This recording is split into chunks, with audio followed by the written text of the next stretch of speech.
இறை இயேசுவில் எனக் அன்பார்ந்தவர்களே, நம் ஜீவனுள்ள தேவனின் உயிருள்ள வார்த்தைகளை தினமும் கேட்பதன் மூலம் உங்களுக்கு நன்மையும் ஆசையும் உண்டாவதாக. இன்றைக்கு நம் உள்ளத்தில் ஆண்டவர் பேச விரும்புகிற திருவசனம் யோனா 1 அதிகாரம் 2 திருவசனம். அவர்கள் செய்யும் தீமைகள் என் முன்னே வந்து குவிகின்றன. இறை இயேசுவில் எனதருமை நண்பர்களே, உங்கள் அனைவருக்கும் நம் இயேசுவின் அன்பை உரித்தாக்குகின்றேன். இன்றைய வசனத்தை சற்றே விளக்கமாக மற்றும் ஒருமுறை வாசிக்க ஆசைப்படுகிறேன். நீ புறப்பட்டு நினிவே மாநகருக்கு போய் அதற்கு அழிவு வரப்போகின்றது என்று அங்குள்ளோருக்கு அறிவி. அவர்கள் தீமைகள் செய்கிறார்கள், அது என் முன்னே வந்து குவிகின்றன என்பதாயிருக்கின்றது இன்றைய வசனம். அது கடவுள் நினிவே நகருக்கு போகும்படி யோனாவை கூறுகிறார் என்று நமக்கு புரிகிறது. அங்கே பாவம் நிறைந்து விட்டதாம். அதனால் அதற்கு அழிவு வரப்போகிறது.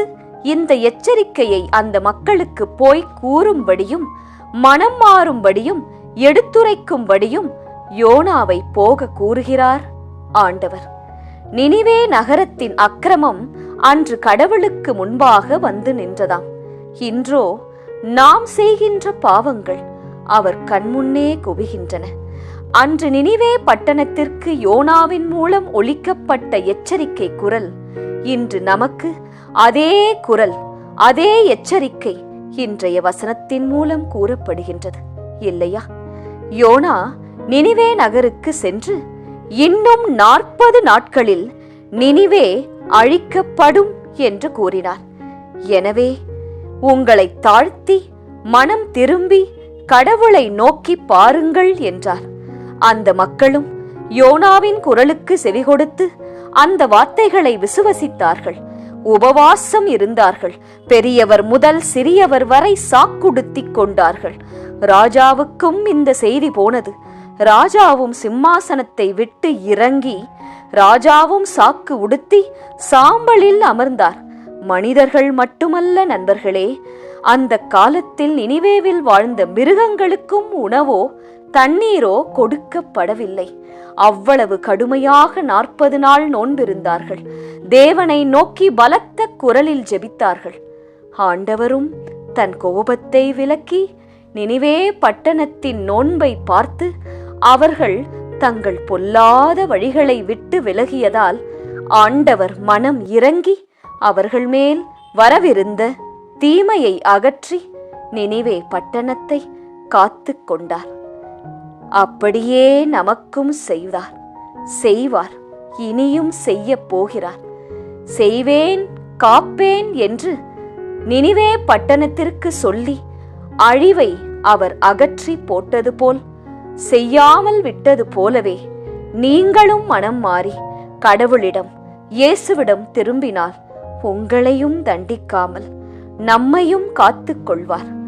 உங்கள் வாழ்வில் நன்மைக்குரிய மாற்றங்கள் நடக்க வேண்டும் என்றால், வாழ்வில் முன்னேற்றம் வர வேண்டும் என்றால் இயேசுவின் முகத்தை தேடுங்கள். அவரின் கண்களுக்கு பிரியமில்லாத காரியங்கள் உங்கள் வாழ்வில் இருந்தால் அவற்றை மாற்றிக்கொள்ளுங்கள். ஏன் என்றால் தன் மக்களின் குற்றத்தை பொறுத்து தீச்செயலை மன்னித்து அவரது சினத்தில் நிலைத்து நிற்காமல் மக்கள் மேல் பேரன்பு கூறுவதிலே விருப்பமாய் ஆர்வமாய் இருக்கிறார் இயேசு. இதை உணர்ந்தவர்களாய் மனமாற்றத்தின் எச்சரிக்கை குரல் உங்கள் உள்ளத்தில் ஒலிக்க வேண்டும். மாற்றம் வாழ்விலே எதிரொலிக்க வேண்டும். ஜெபிக்கலாமா? இயேசுவே, நாங்கள் செய்த தீங்கின் நிமித்தம் எங்கள் வாழ்வில் வரவிருக்கின்ற எல்லா தீய செயல்களையும் விலக்கி போட்டருளும். உமது குரலை கேட்டு இன்றே நாங்கள் மனம் மாறி நல்லதொரு வாழ்க்கை வாழ, உமக்கு பிரியமுள்ள வாழ்க்கை வாழ துணை செய்யும் இயேசுவே. ஆமேன். இயேசு கிறிஸ்துவின் பெரிதான நாமத்தின் நிமித்தம் ஜெபிக்கிறோம். ஆமேன். ஒவ்வொரு நாளும் உங்கள் உள்ளத்தில் ஆண்டவர் பேச விரும்புகிற இறை வார்த்தையை தெரிந்து கொள்ள ரோசரி பிரேயர்ஸ் சேனலை சப்ஸ்கிரைப் செய்யுங்கள். மேலும் உங்கள் நண்பர்கள் மற்றும் உறவினர்களுடன் ஷேர் செய்யுங்கள். நன்றி.